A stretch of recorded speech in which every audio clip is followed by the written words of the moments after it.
There's a reason why so few drugs are recommended during pregnancy, and it's not because we have great evidence they cause harm. No, it's because with the exception of certain drugs that were specifically designed for pregnant women are almost always excluded from clinical trials of new agents. So if we're looking for signals of harm, we need to use observational data, and that means adjustment. We have a great example of this in an article appearing in the Journal of the American Medical Association. Harvard researchers used the very large Extract Medicaid database, which includes about 4 million pregnant women, to evaluate the association between antidepressant use and persistent pulmonary hypertension of the newborn. PPHN is a very rare but highly morbid condition whereby the fetal circulation persists after birth, which leads to hypoxia, respiratory failure, and in about 10% of cases, death.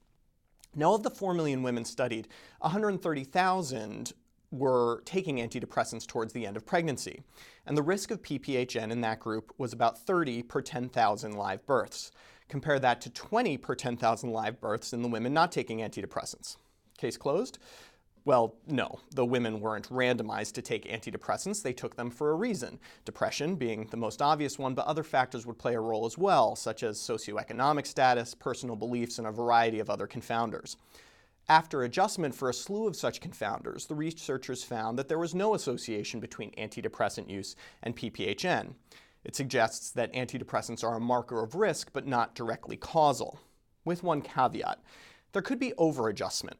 Now, overadjustment occurs when you adjust for a factor that lies on the causal pathway between the exposure and outcome of interest. For example, let's say that antidepressants increased the risk of premature birth, and premature birth increased the risk of PPHN.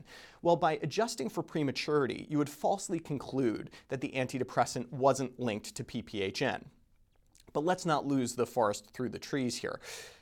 Depression in a mother is a much greater risk to a newborn than PPHN ever was. My personal opinion is that the signal of harm from this study is small enough to be essentially insignificant. And for certain women with real depression, the use of antidepressant medication may offer dramatic benefits both to mother and to the baby. For MedPage Today, I'm Perry Wilson.